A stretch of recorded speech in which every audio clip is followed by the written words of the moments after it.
Welcome all to this fourth webinar of our series of webinars on language education and multilingualism. This webinar is entitled The Future of Language Education in Europe, Lessons Learned from Case Studies. As we were discussing just a few moments ago, we are welcoming you from different countries, myself from Portugal and the other panelists from Belgium, Canada, France, and Lithuania. So it's a pleasure to have you here for the fourth and final webinar of our series. These webinars are organized by NESET in collaboration with the European Commission. And NESET is the network of experts working on the social dimension of education and training. And is a network that was put up by the European Commission to provide advice on key educational issues and produce research reviews for policymakers. Since 2015, NESET is coordinated by PPMI, which is Public Policy and Management Institute, and is located in Vilnius in Lithuania. For today, the goal of this webinar is to take stock of the lessons learned from the various approaches and strategies for language teaching that we analyzed, and reflect on how these can inspire educators and policymakers to innovate and implement forward-looking policies and practices in language education, and eventually to foster plurilingualism. To achieve this goal, we will look into the case studies that were analyzed for the NESET report that has been recently published and on which this series of webinars is based.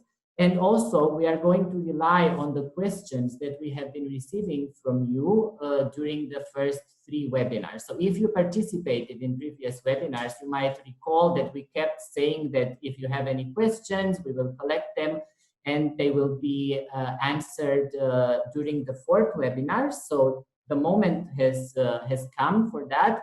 And for that reason, the structure of the webinar today is going to be less traditional, as to speak, because we are not going to start with the presentation and then with the discussion, but we are actually going to start from the discussion of the questions you have been raising to us in previous events. And of course, during the webinar, it would not be possible to answer all questions, so we clustered them in different teams, and these teams are going to be discussed today.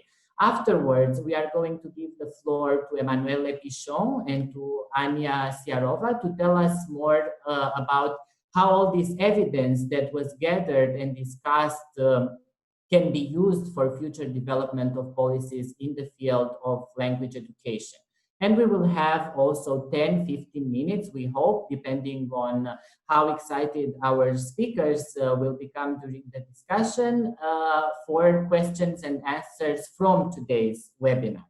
I would also like to note that during the discussion, we will share with you some references and links to resources that we think they are very relevant. And you don't need to rush and write down all those references and links, because we will share them with you in a follow-up email after the end of the webinar. So today we are very happy to have for this webinar five speakers that I'm going to introduce now. The first speaker is Emmanuelle Pichon Vorstman. She is an assistant professor at the University of Toronto and head of the Center for Research in Franco-Ontarian Education. She also works at the Utrecht Institute of Linguistics in the Netherlands. She has led several projects on the inclusion of minority students in education and is very interested in migration policy, has conducted research on multilingual education, education of newly arrived migrant students in Canada, and even she has worked with indigenous pupils in Suriname in collaboration with the Rutu Foundation. The second speaker is Hanna Siarova, who works at PPMI, so in Vilnius, in Lithuania, as I just mentioned, where she conducts research on early childhood education and school education policies, with a particular focus on inclusion and diversity issues. Anya is a board member of the Serious Network, which is the policy network on migrant education. And she has also been the co-author of a previous NESET report entitled Multilingual Education in the Light of Diversity, Lessons Learned. This report provides the basis for the report that we are discussing in this webinar and even for the webinars themselves. So I would like to ask my colleagues to share with you the link in the chat box to this previous NESET report so that you can consult it at a later point. Our third speaker is Kristina Cunningham. She is a senior expert in school education and multilingualism, working for the European Commission in Brussels. Kristina is passionate about language and cultural diversity, and she is very happy to live in one of the most multilingual cities in the world. Working with member state governments to modernize education system and support teachers in their constantly changing and evolving roles have been Kristina's concerns and her main activity. Jim Cummins is the fourth speaker for today, and he is Professor Emeritus at the Ontario Institute for Studies in Education. He was also an adjunct professor at Abo Academy University in Finland. His research focuses on literacy development in educational contexts that are marked by linguistic diversity. Jim has worked directly with educators to document promising instructional initiatives, and he has published numerous articles and books that examine language proficiency and its relationship to literacy development. And last but not least, we have with us today Nathalie Auger, who is a full professor at the University of Montpellier at the Department of Language Sciences Research Center Lumaine. She works with newly arrived migrants, and she has been working with newly arrived migrants for almost 15 years, and more generally with multilingual classes. Her aim has always been to valorize kids' languages and help them succeed in school. She has worked as well with the European Center for Modern Languages on teacher training projects, and also with Roma pupils to include parents and children in the process of schooling.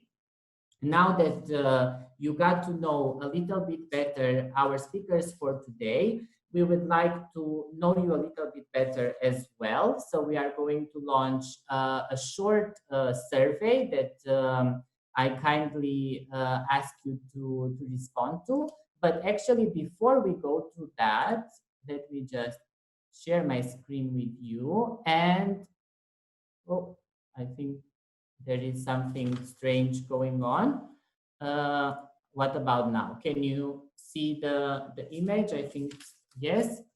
So we noticed during the third webinar, when we were asking also a series of questions to our audience, that the majority of respondents did not know about the existence of the NESET analytical report, The Future of Language Education in Europe, Case Studies of Innovative Practices. And actually, this NESET report lies at the basis of these webinars, and these webinars come to the follow-up of the publication of this report. So if after today's webinar and after today's question and answers session, you still have questions and you still have doubts regarding these topics, please refer to the report, and we are sure and confident that you will find there answers to most of your questions. And we also encourage you to contact the speakers of previous webinars with direct questions that you might have. In case you are not able to find their contact details or to establish contact with them, you can write us at NESET, and my colleagues are going to share with you shortly the NESET email address that you can write to. So now regarding the questions that we were curious about. So first, we would like to know if you participated in previous events of our series of 4 webinars on language education and multilingualism. To vote, you need to go to menti.com and use the code 849252. So here you can either, let me just make sure that the voting is not closed. It is not. Here you can either tell us if you participated in all 3 webinars, only 2 of them, 1 previous webinar, or perhaps you didn't even know that this was a series of webinars and you thought that today's event was just an isolated event. I see that answers are coming in already. Thank you for that.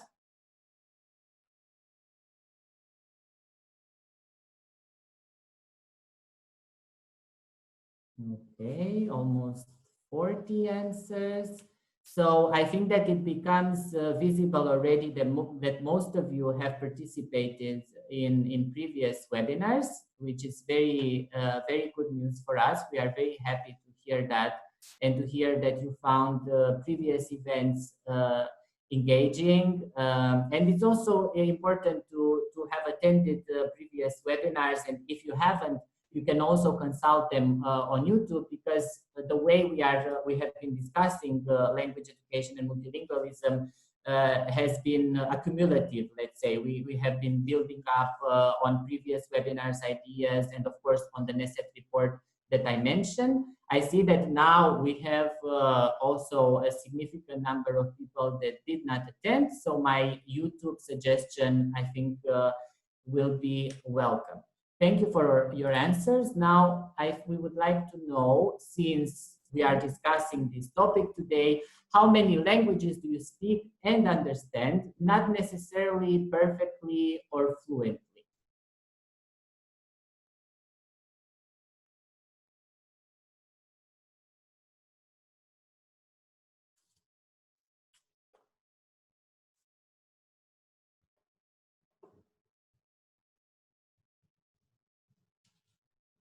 Okay, this is an interesting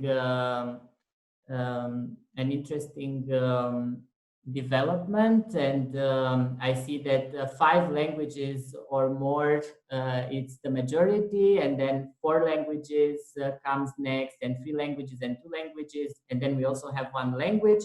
I believe perhaps some people are being too modest. Then a similar question is, how many languages from the ones that you mentioned did you actually learn in school? And here we include the language of schooling.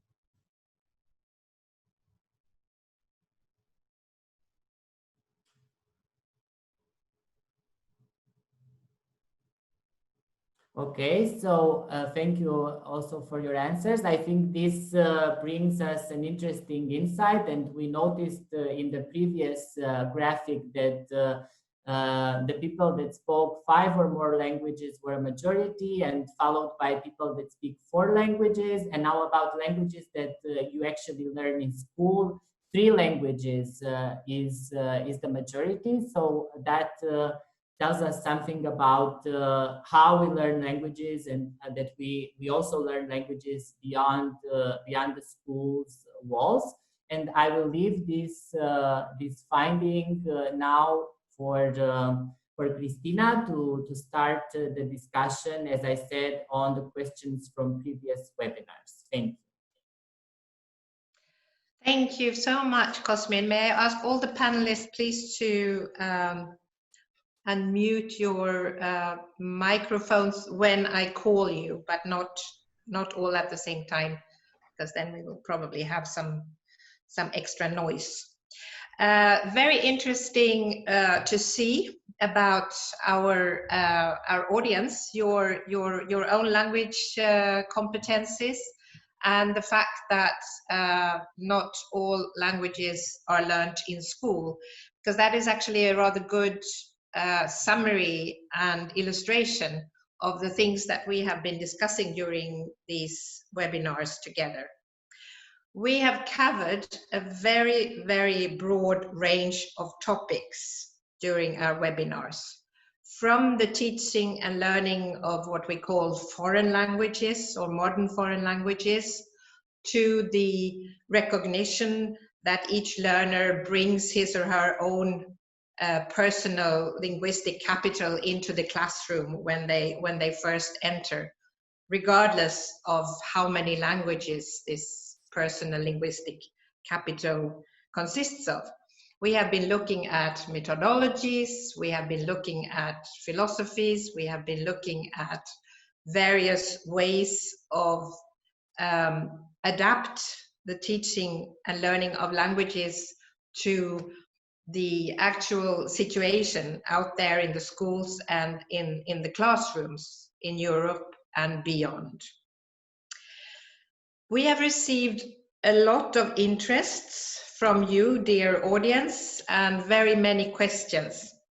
And we would like now to have a conversation together a little bit about various clusters of questions, various groups of questions, as Cosmin previously said. First of all, Cosmin, could you maybe share your screen and show us the first slide that we prepared? Well, it will be number 2, actually, in this little slideshow.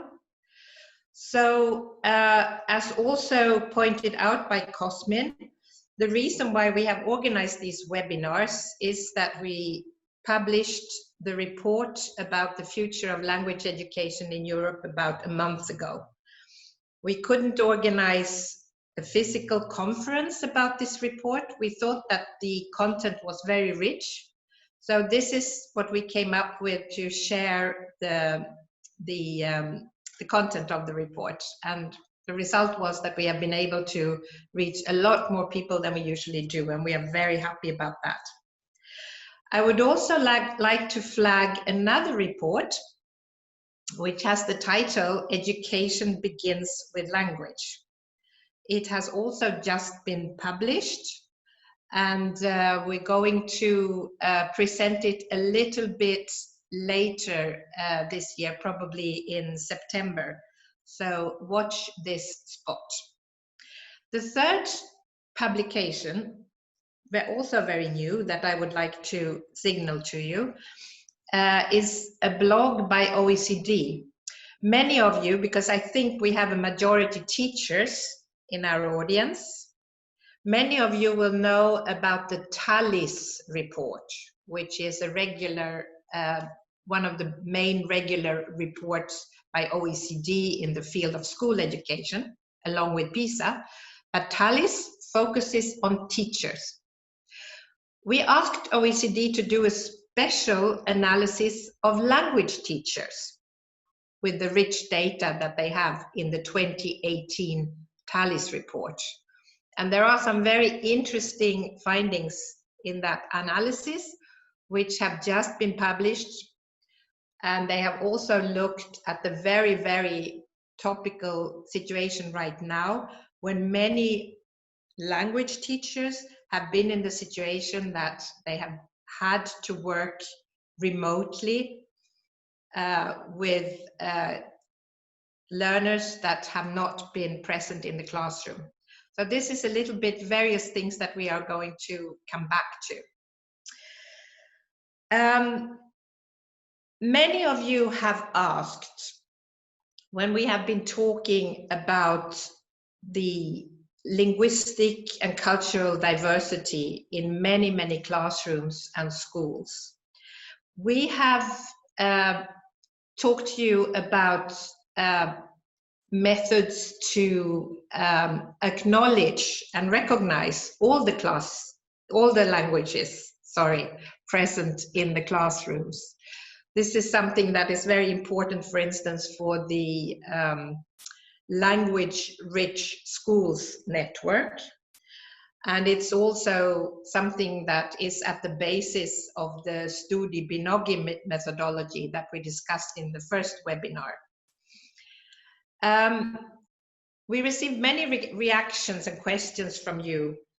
How to actually deal with this in practice, because it's very nice to acknowledge that we have many languages present in the classroom. But if we let all these languages flow freely, will that not lead to chaos? will it not be very messy? I would like to ask Nathalie Auger, first of all.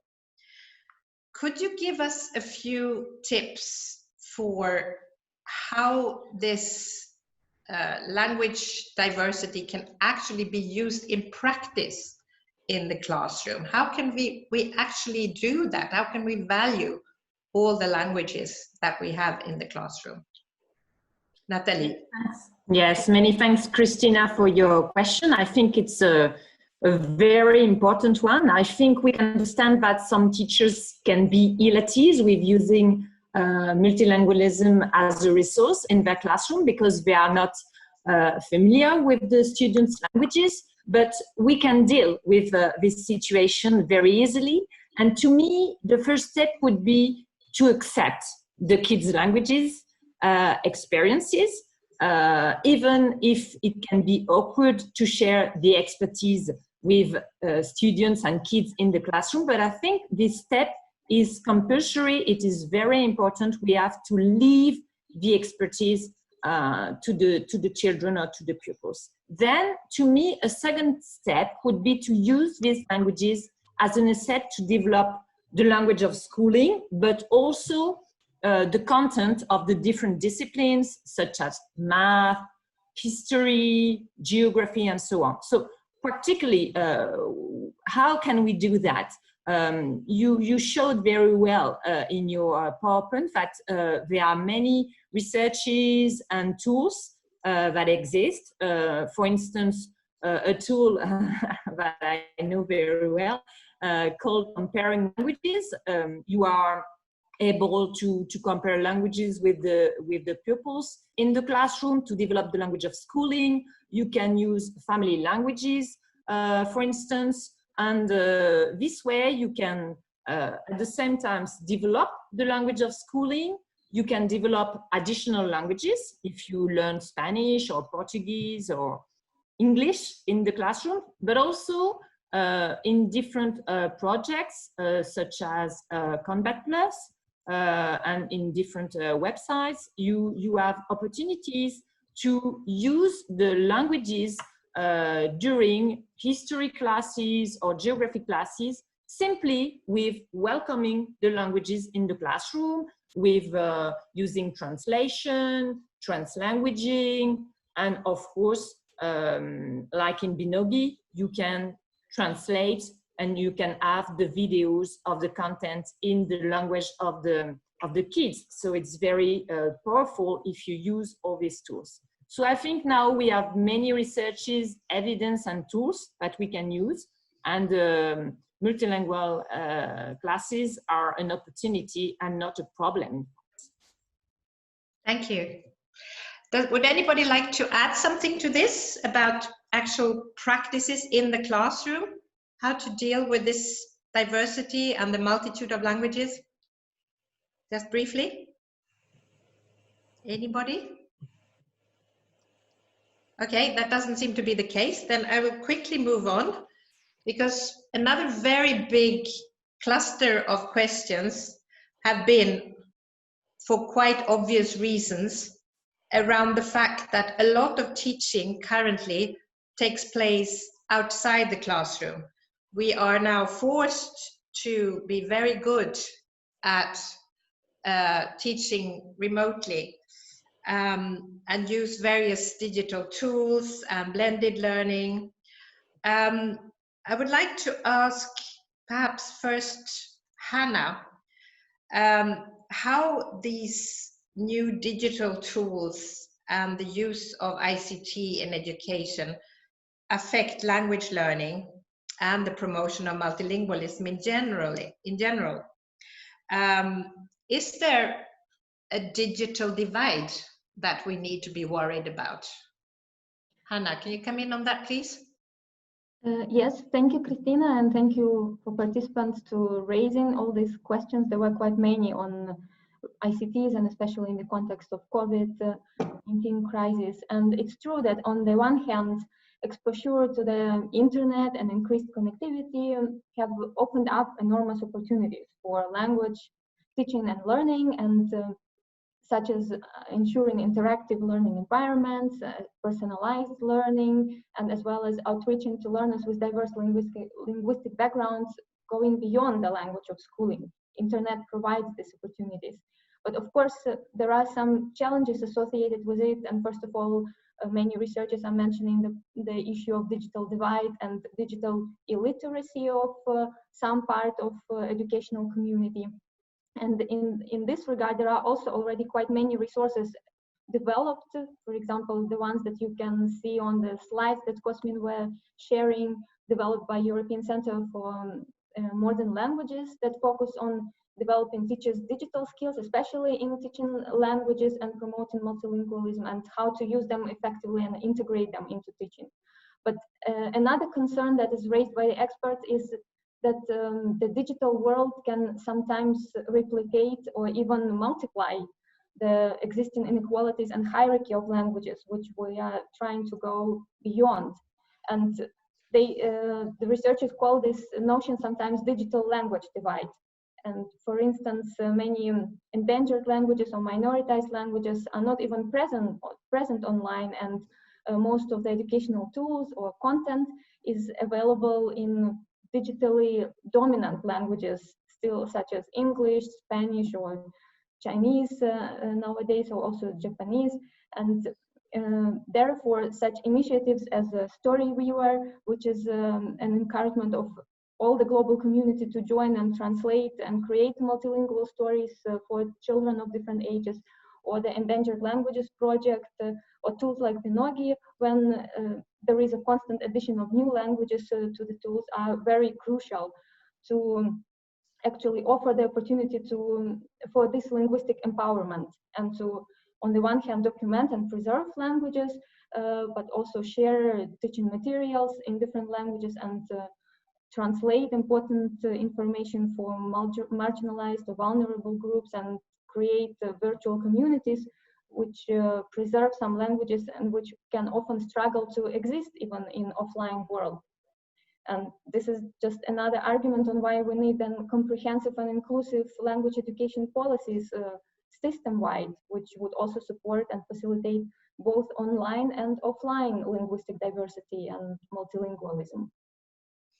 Thank you very much, Hanna. Yes, I can only just agree. I think Story Weaver, for instance, it's very cool because it's a huge co-creation activity where anybody can go in and actually contribute with translations in their own languages, and the treasure is growing exponentially with all people contributing. Jim Cummins, I would like to ask you. We all think, I think, and we all feel that after this COVID crisis, teaching will actually maybe never go back to being what it was before. I think we are looking at a continuation of some kind of partial, online, physical, blended learning situation. And I would like to hear your views on what both teachers and schools and indeed parents can do in such times to make sure to enable students to continue to progress in both the school language, in the second and maybe a third language taught in school, and indeed also in their home language. This language is different to any of the others. What should we consider in that context? You have to unmute, please. Thank you for the question, Kristina. Let me just make 2 points. One is the fact that there's a wealth of digital supports and resources out there, and I think we've all become much more aware of them through necessity over the past 3 or 4 months. And a striking thing to me in talking with teachers in the Toronto area is the fact that teachers who already were using resources like Google Classroom, using online ways of connecting with parents and informing parents about what's going on, and having a two-way dialogue with parents, in the context of their regular teaching. These teachers had a much easier time transitioning to a remote learning situation because they were already familiar with the tools that were out there, at least some of the tools, and they already had this connection shared with parents. So I think one of the positive things that may emerge from the trauma that all educators and many parents and kids have gone through over the past 3 months in terms of trying to change their practices is the realization that we can enhance normal or regular teaching by using some of the online resources that are out there already. And you've mentioned some, Storyweaver. There's multiple online resources that are available. So all teachers should be aware of these. The second point that I'd like to make is that if we look at the research on both the development of literacy in a first language and the development of second language competence, one of the neglected findings that jumps out quite dramatically is the fact that reading is a powerful tool to expand one's language abilities, one's vocabulary, one's awareness of what's happening in the world.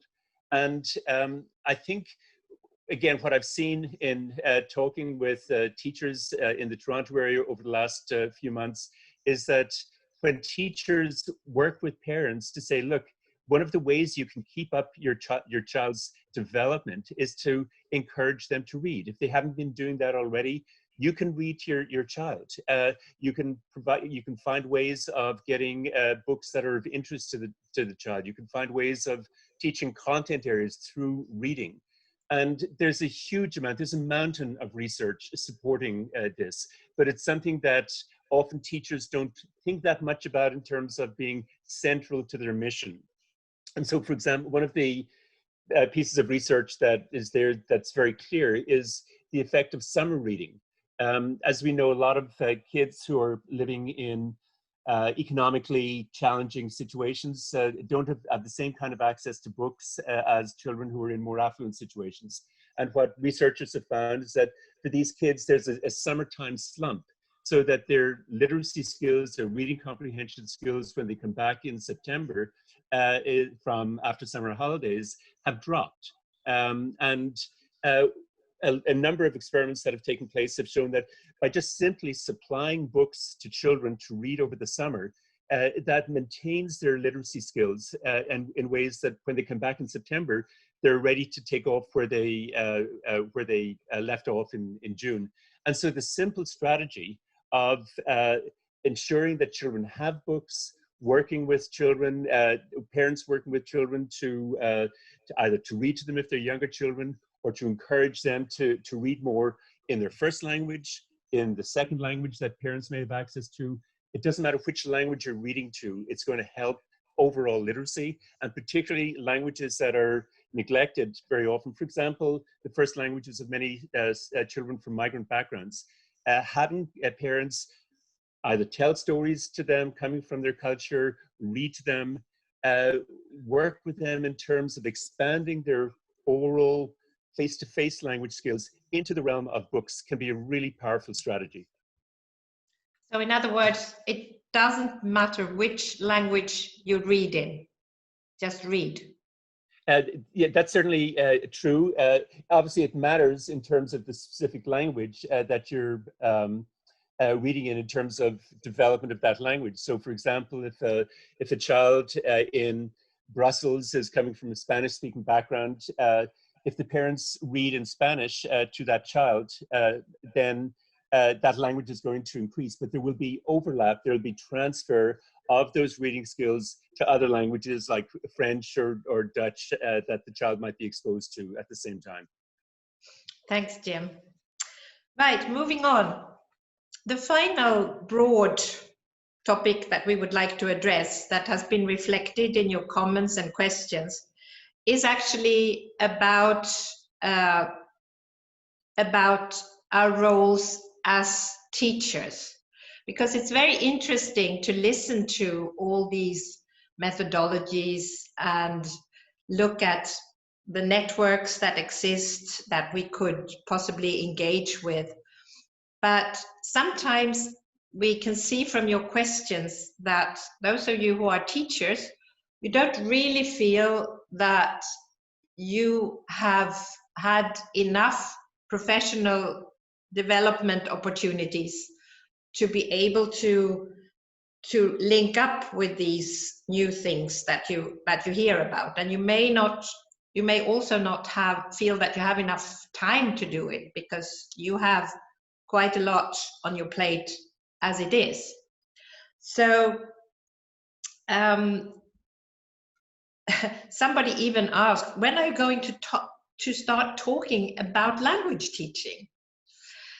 So I would like to ask Emmanuelle now, how teachers can get more support in their own roles, and what opportunities they have to feel that they are growing in this situation that we are experiencing. Emmanuelle. Thank you very much, Kristina. In fact, when I read the question, I thought it was an excellent question. And lots of our research at the moment is taking place, not in the language classroom, but in the science classroom, in the math classroom. And what we became aware of, and there were already papers about that in the 20 years ago, but it's even developing even more, is that everything is language. So to understand math, for instance, you need language. So in this sense, every teacher is a language teacher. So it's extremely important that every teacher become aware of the fact that in their own teaching, there is an element that is language, and language is essential for students to understand the content, the academic content of what is taught. But like we heard from Jim, from Nathalie, from Hanna, is that the development of the language skills, the language competence, depends on input and output. So Jim talked about input, reading, Nathalie too, but very often we are not paying enough attention to the amount of output that we allow our students to produce. So how much time, very often I ask teachers, how much time in your class do you allow students to produce language, to speak with each other? It's extremely important to give them the opportunity to develop, to talk in these languages. And when they will start to talk in these languages, they will get feedback, and from the feedback, they will improve. So it's extremely important that teachers, even though they are not language teachers, provide students with opportunity to speak with each other, to talk with each other, to improve their language skills. It's also very important to create a language awareness in their classroom, create meta-linguistic awareness. So for instance, emphasize, like Nathalie was saying, the similarity of the language they are teaching, or dissimilarities, for instance, and the language, the languages the students speak. So for instance, asking, okay, in English, we talk about fair chance in math. How do you say that in your own language? They're going to look for the word, and then, okay, and does it have the same meaning? No, it doesn't. Oh, why not? And then, it helped the students to go into the deep, to deepen the meaning. So it's not per se about quantity of language, but more about quality of the language. What Jim called many years ago the academic language, the deep of the understanding of the words, of the concepts, of the language, etc. The language you need in the academy. So you were talking about professional development. I think that the first two requirements that you can have without even have any professional development is pay attention to the multilingualism of your students as such, of your community as such, and then create metalinguistic awareness in your classroom. And then increase the opportunities for your students to produce language. But there is another element that is very important here, and it is the fact that language learning is not linear. So every student learn at his or her own path, own rhythm, own, so which means that there are different competencies in the classroom. And it's also very important to take advantage of that. So it's important to differentiate, which means having different goals for different students. And to have different goals for different students, it's important to be aware of what the students are capable of. Now you were talking about professional development and the fact that teachers may not have the time to participate to any professional development. So that is extremely local. There are professional development offered by their own school board, by the nations, etc. But something that we have become aware of and that we know is extremely useful is co-teaching. So what we have language teachers who are expert in addressing the language development of their students. And on the other hand, we have content teachers, so teachers of math, of science. Why don't you put them sometimes together in the classroom? And why don't they support each other in order to address these two goals that in fact are inseparable, that go together? And this is, if school boards would make an effort to multiply these opportunities for teachers, I think that there would be a lot of learning that would happen from this interdisciplinarity and collaboration between colleagues. There is already a lot of competences in teachers, but they need to share with each other. They need to talk with each other. They need to exploit their competences and not being isolated in their own classroom, and then share it with the school, like in a network like the Language Friendly School or other network, Certilingua we talked about. Share it with your colleagues, share it with the school board, share it with NESET. Thank you. Collaboration is indeed a very powerful tool. Hanna, would you have anything to add to this discussion about teachers? Maybe I just wanted to highlight some of the interesting examples on teacher training modules that we actually researched in one of the studies for the European Commission when we looked at the role of initial teacher training to prepare teachers for diversity. And some of the inspirational teacher training modules that came up and that integrate all the issues that Emmanuelle was talking about now, and mainly the principle of every teacher is a language teacher is, for example, this multilingualism in teacher education module, which is delivered to all teachers and compulsory to all in the University of Hamburg.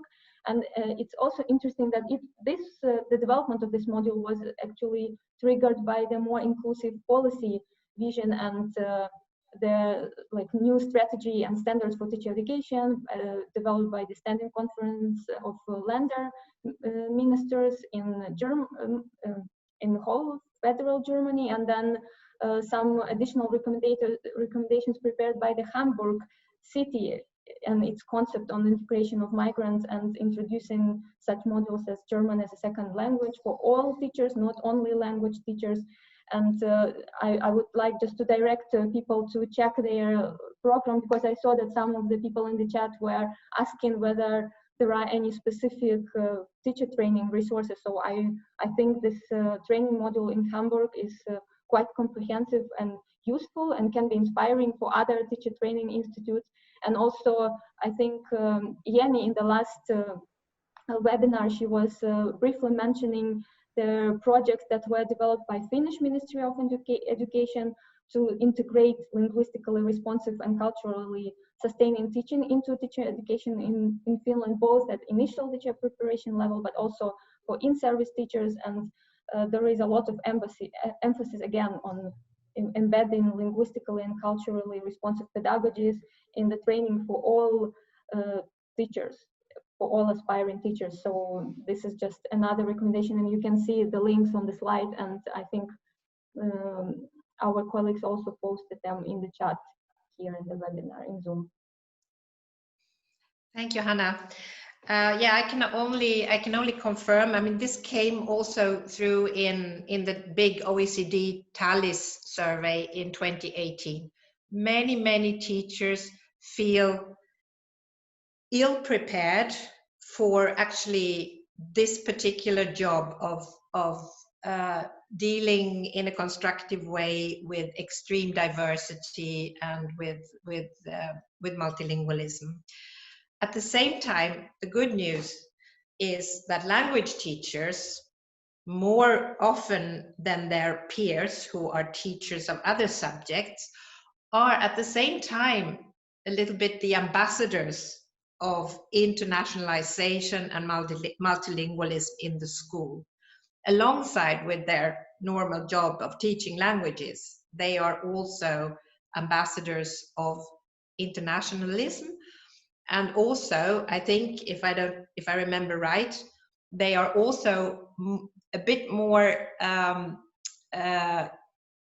competent than their peers to also use ICT and new media in their teaching, because that helps them actually to reach out. So all these things, we are in the beginning. We are in the beginning. There is still lots to do.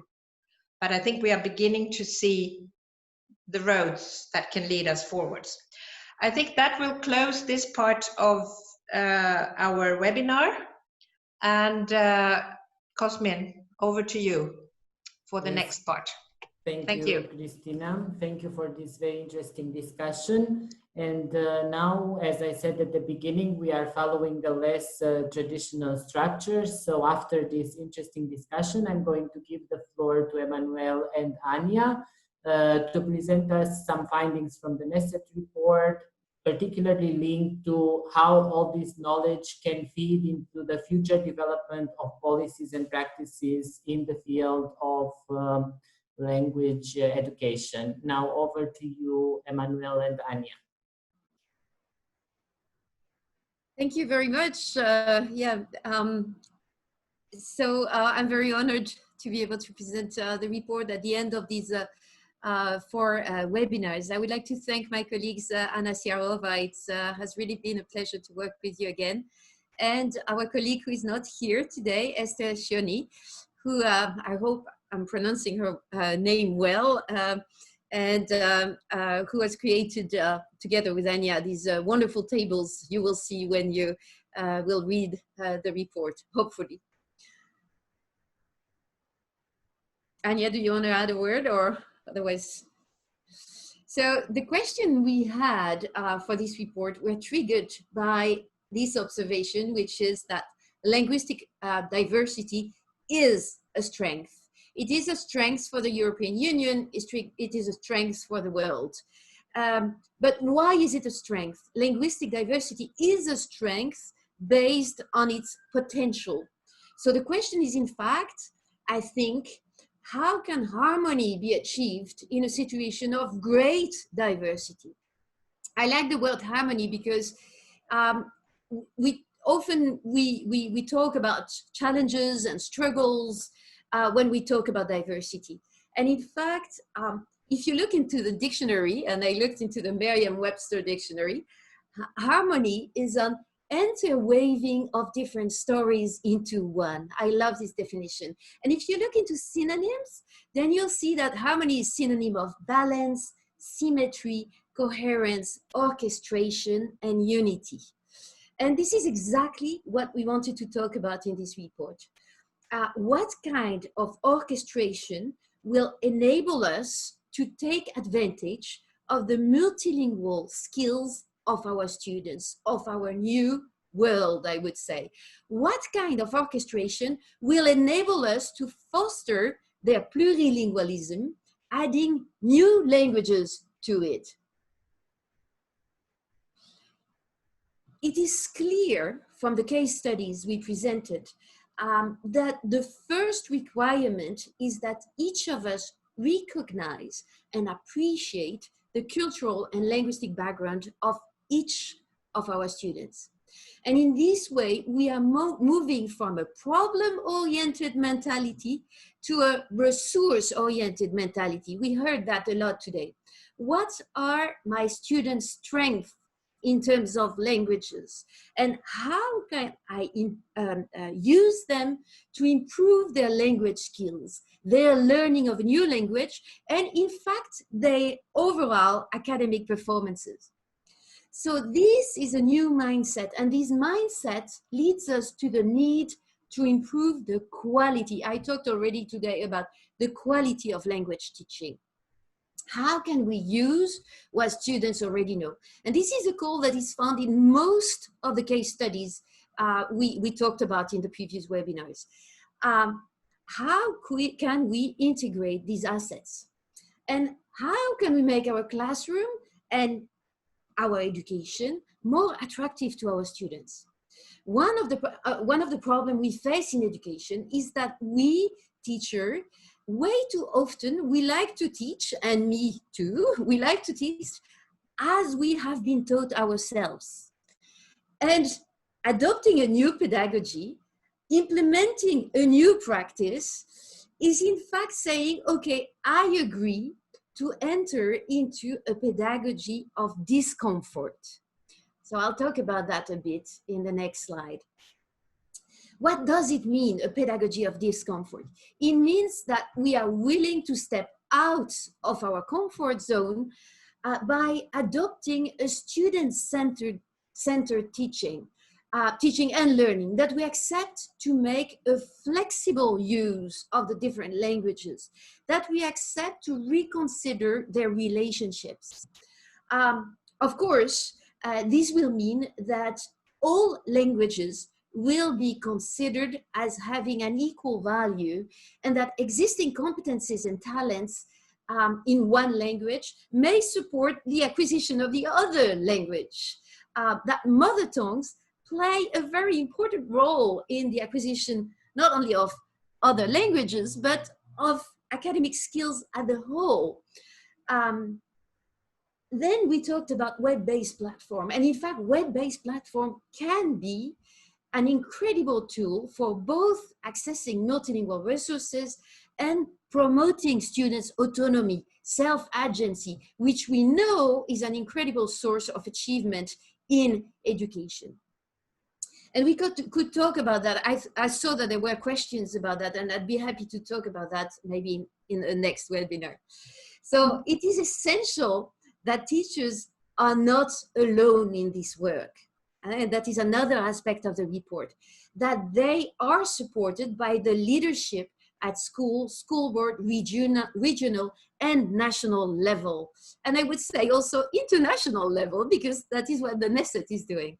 So decision makers should not work alone, but they should work hand in hand with all education stakeholders, including parents. Parents are the first education stakeholders we need for the education of their children. And digital technology are a very promising tool to achieve this. And yeah, this is yours. Okay, thank you, Emmanuelle.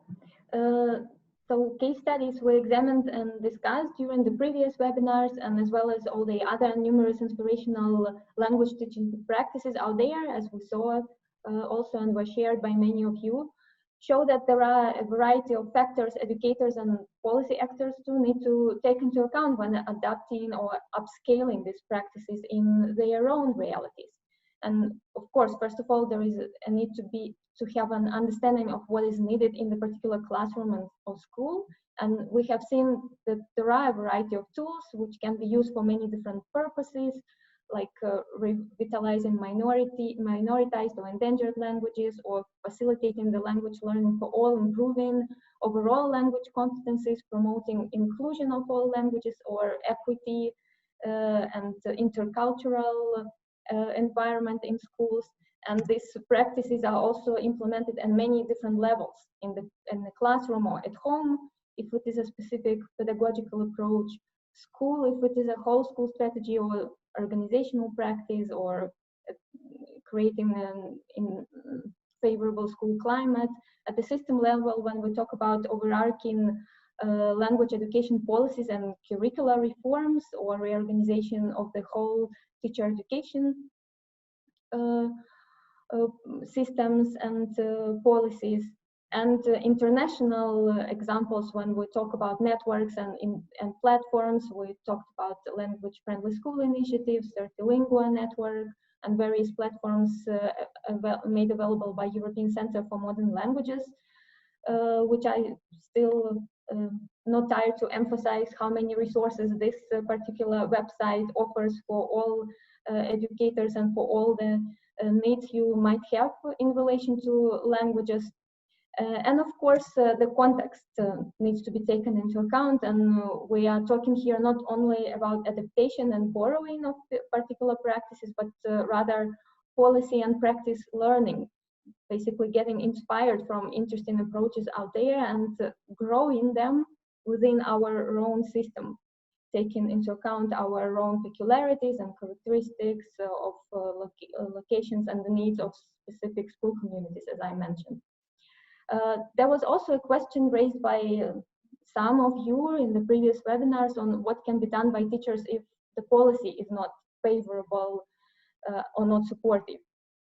So the answer is a lot, but not so much at the same time, because we often feel that teachers are already often swimming against the stream and trying to innovate with often very scarce resources available to them. But we need to acknowledge that if we want a systemic change, there needs to be a shared understanding between researchers, policymakers, teachers, leaders, and educators, experts, and even wider community, non-formal education providers, business sector, on the role of languages in learning and thinking, as well as a long-term vision for inclusive multilingual ethos, which is not subject to change according to various political shifts and priorities of various political parties. And this is what the examples of regional bilingual models implemented in Aosta Valley and in the Basque Country, as well as national curricula reform in Finland, show. And but of course, some general characteristics of our education systems can also affect the specifics of particular reforms in the area of language education, which also need to be taken into account. But extracting lessons from all these reflections and knowledge, what changes need to happen to create a favorable environment in our systems to foster plurilingualism at different levels? First of all, as it was already mentioned by many of you, we need to encourage more positive perceptions among policymakers and leaders in relation to the value of inclusive education and plurilingualism. As Jenny, I think, mentioned in her talk last week, it is a big leap to make multilingualism to be a part of the mainstream thinking. And such mainstream thinking and inclusive policy vision need to go hand in hand with an adequate delivery system to implement this change. And by delivery system, I mean a necessary commitment at the policy level, investment both in terms of financial and human resources, accountability mechanisms. For instance, what we can learn from Certilingua network. National education ministries, they were an important promoters of the practice because by committing to and providing support measures as well as evaluation and quality support for schools that aim to join the network and provide language education according to the standards and guidelines of the network. And this in turn would provide the foundations for change processes at school and classroom levels. Of course, another important shift that we mentioned already is reconsidering teacher education programs and professional development in line with this innovative and inclusive vision of languages.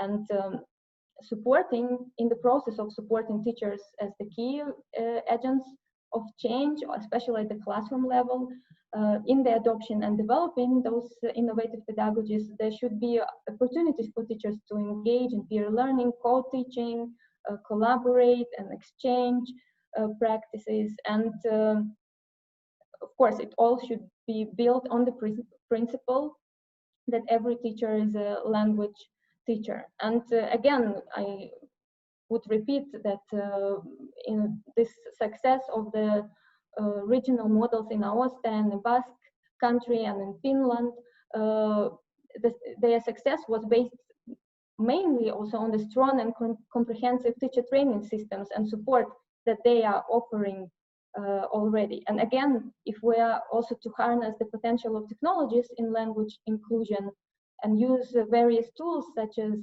Binogi and others, this needs to be incorporated in teacher training as well. And what we see also in terms of COVID pandemic, that ensuring digital literacy and digital capacity of school communities consistently across Europe still remains one of the persistent challenges, not only across Europe, but across the world. This is what the recent reviews by OECD, UN agencies showed. And it is important to promote a culture of evaluation as well as intelligent systems of accountability, which would allow education community to learn from innovations and continuously improve their practices. And key here is to use available evidence, which we are not always doing, from evaluations, from research, from exchange and reflections from practices, and also from assessments, to enhance and inform students' learning, and as well as to improve our school and classroom practices. And again, for instance, one of the drivers for curricular reform in Finland was actually a careful analysis of the existing research and understanding of the global trends, indicating what kind of attention needs to be put to the development of literacy skills as an important development element in schools and fostering children's well-being. And at the school level, it will be, of course, mirrored by engaging in continuous reflection and monitoring about all the changes that are being introduced. And last but not least, enabling innovation is also providing sufficient autonomy for schools, which also means trust and empowerment, and nurturing the schools and teachers' capacity to do so. And this innovation should be further supported by cooperation of schools with other stakeholders, which we also always emphasize. And the case studies also show that the implementation of new approaches also depended a lot on the access to professional networks and various platforms of teachers and other education stakeholders. And these platforms should include a variety of actors, including also private sector and tech companies and NGOs, which we see that recently are much faster to innovate than governments. And this will hopefully help all the schools to move towards a collaborative school culture and inclusive learning environment. As an inspirational example of the Irish school Bright Kailini showed, which also served as an inspirational foreword for our report, which is a school where a positive long-term vision on languages and diversity significantly impacted the plurilingualism of its students and their school achievements and the overall social cohesion of the whole school community. And I give you word back to you, Emmanuelle, for the final reflection. Yeah, this will be the last. This will be just the last word. Cosmin, if you allow me. Yes. I was going to tell you if possible, to wrap up in 1 or 2 minutes. So thank you. I thought it was interesting. It's something I talk to often about. Grosjean, a linguist from Switzerland, compared the multilingual students with high hurdlers.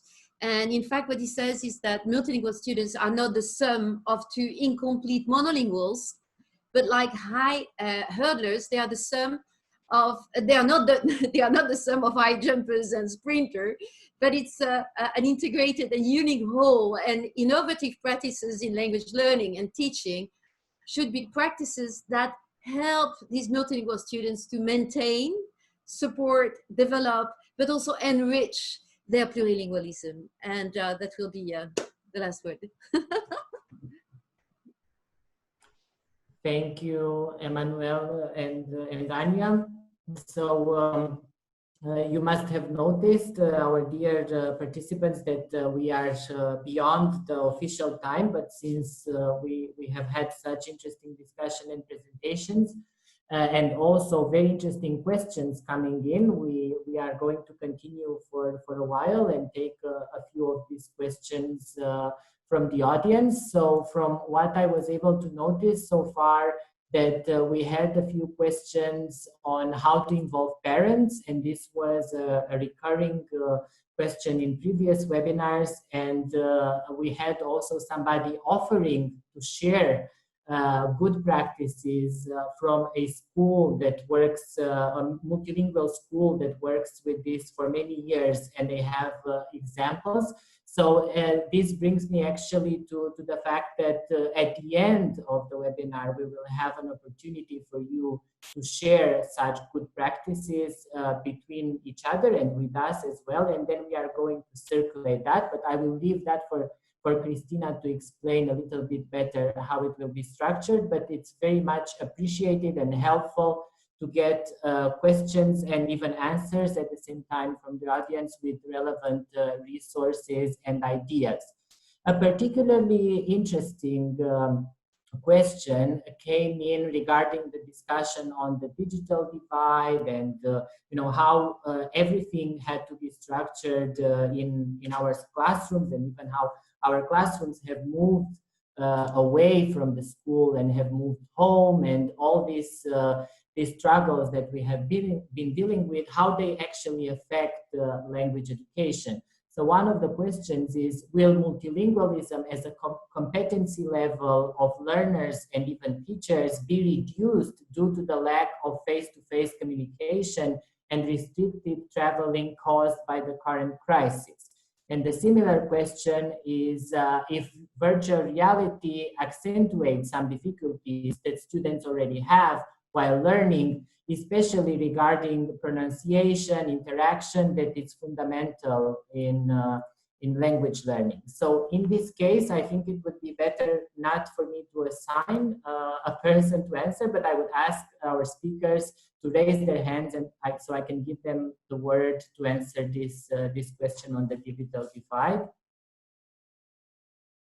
So,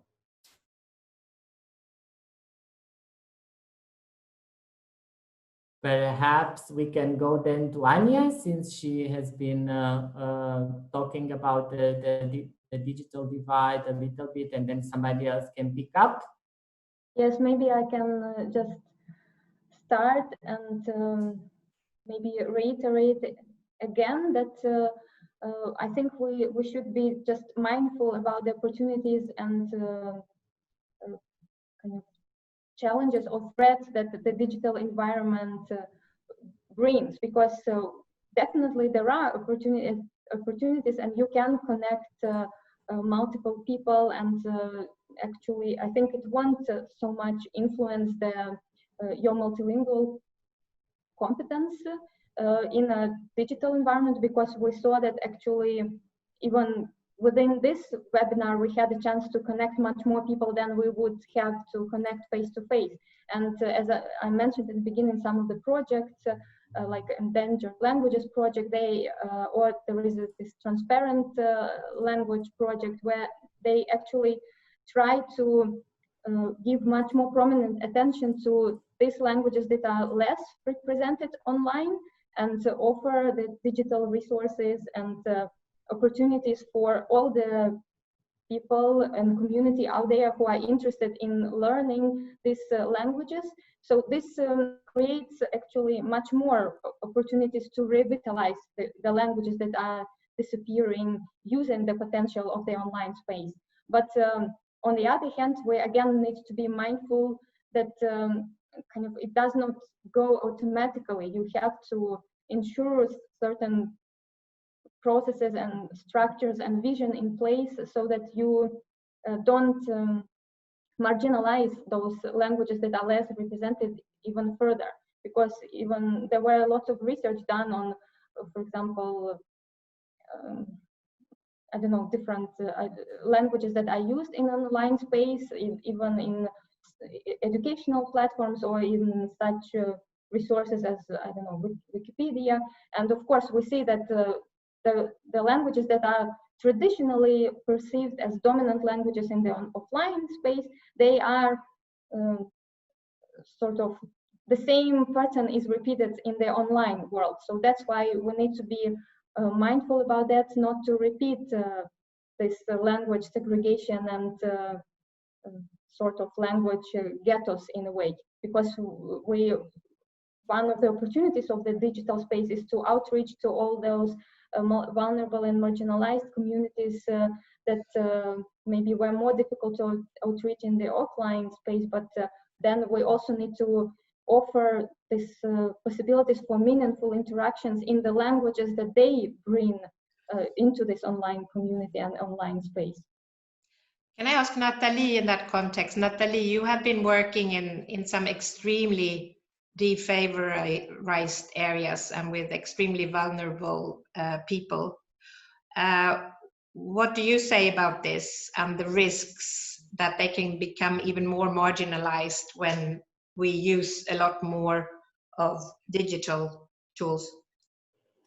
Well, my experience is with Gypsy people and Roma people in the south of France.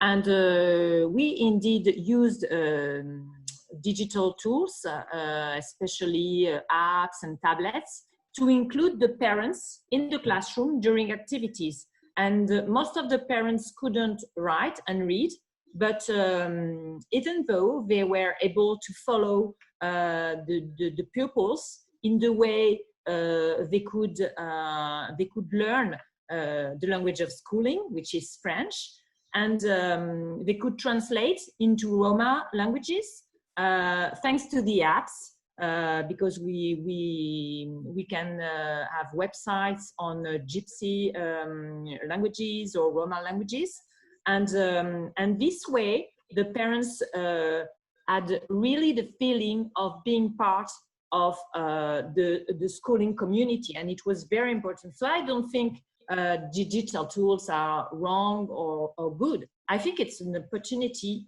to take, and it's very important, especially for communities in need. Thank you. Thank you. So we still have some interesting questions. I think we can take one more if that is okay, or perhaps even two. So there is this issue about how this perspective on the multilingual classroom and using language comparison and all these, let's call them innovative approaches, go with the approach that has been there for many years, that it's more linked to getting immersed in the language of schooling and being taught actually that you need to avoid, as a teacher, you need to avoid interference of the student's mother tongue.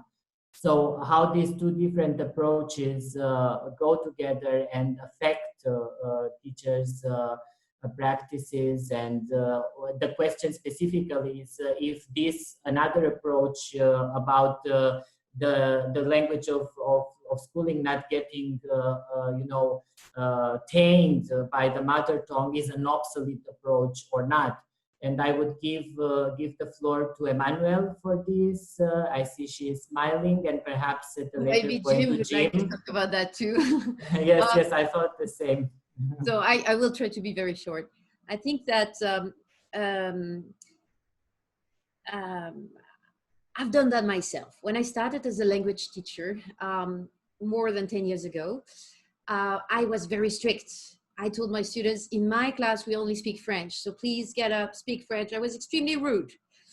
And so I was one of them, or one of you, maybe, I don't know. And but then I was doing research. And when you do research, you discover new things. And these things that you discover address, in a way, your ideologies. Otherwise, you are not a good researcher. And what we discovered is, in fact, something that is very understandable, is that when we use the languages that are already known to learn the new language, in fact, we accelerate the process.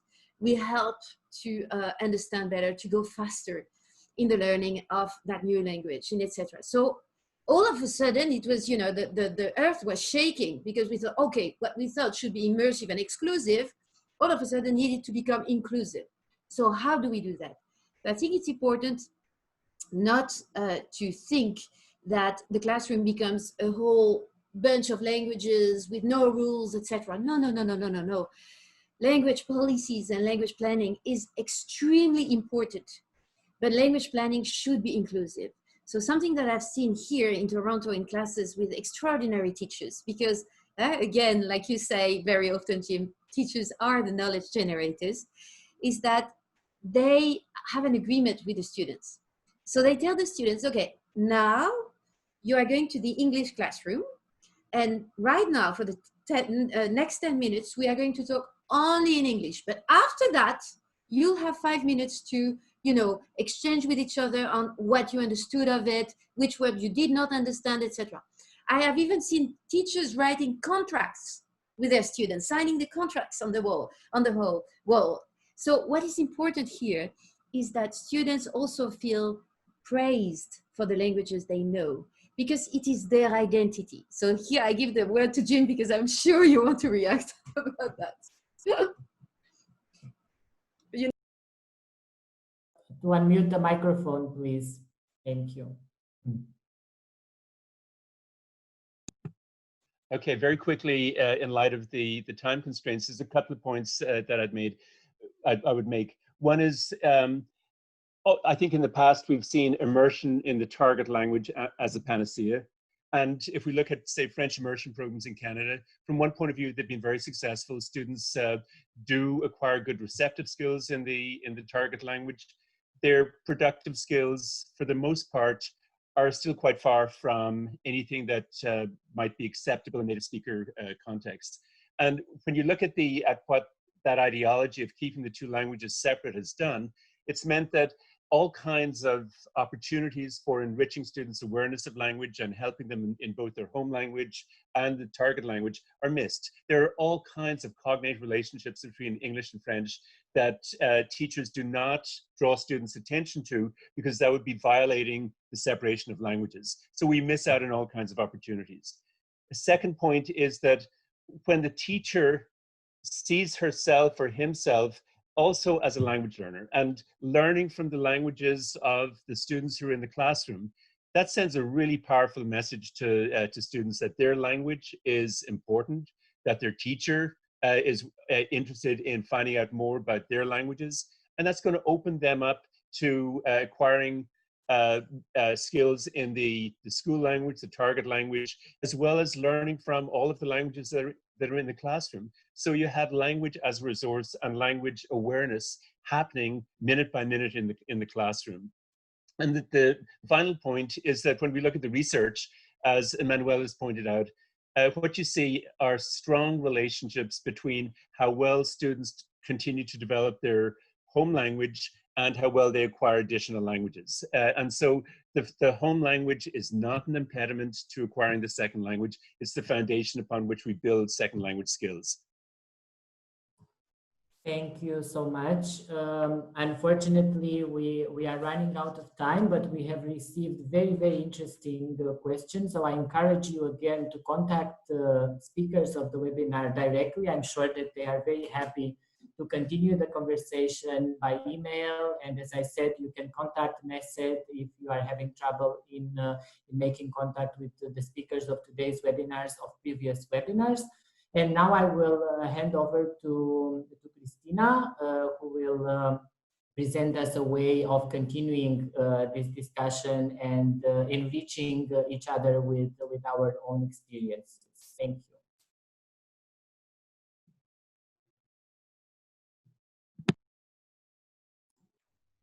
First to unmute, Kristina. Trying, yeah. Right. Thank you very much, Cosmin, and thank you all.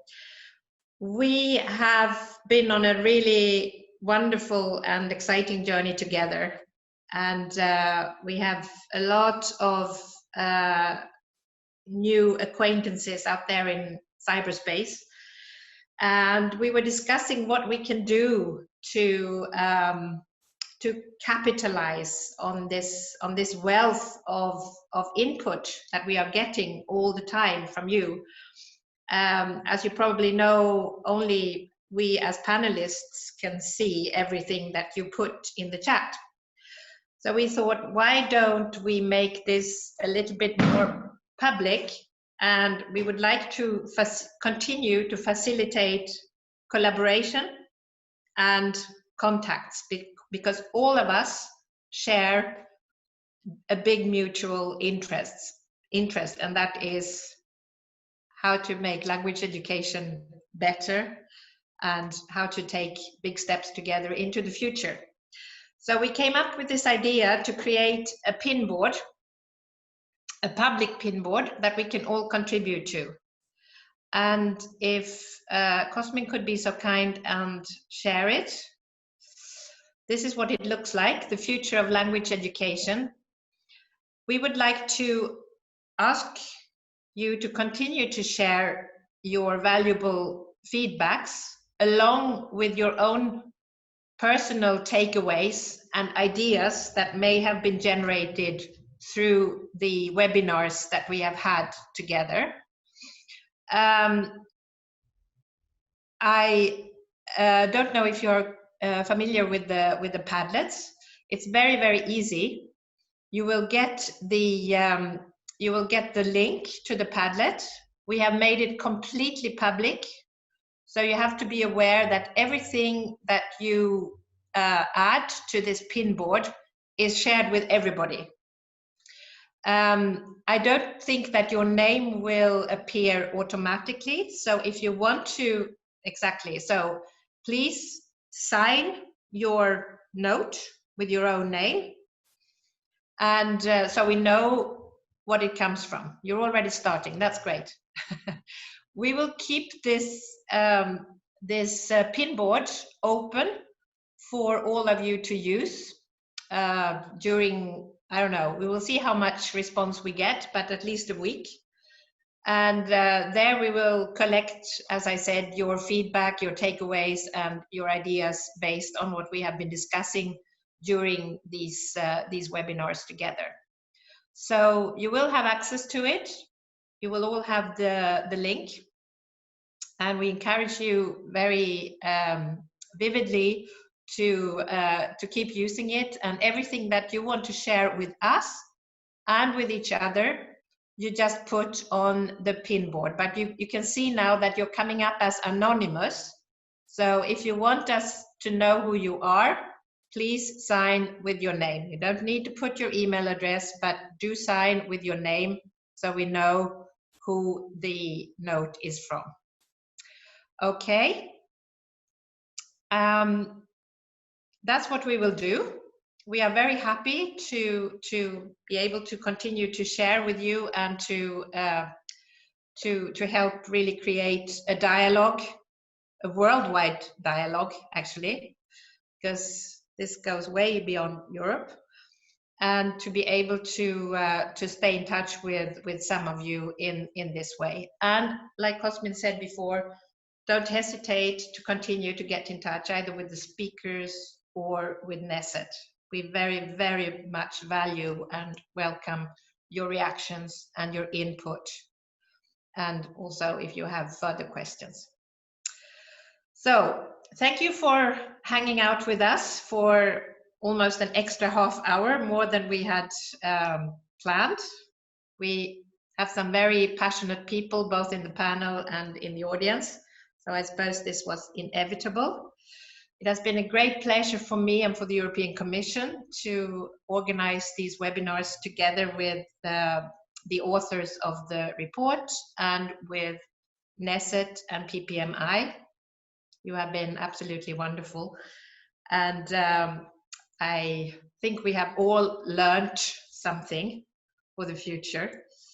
And maybe this is not the last time that we have organized things like this together. Have a nice evening or continued day, depending on which side of the Atlantic you're on. And hope to talk to you soon again. Bye. Thank you.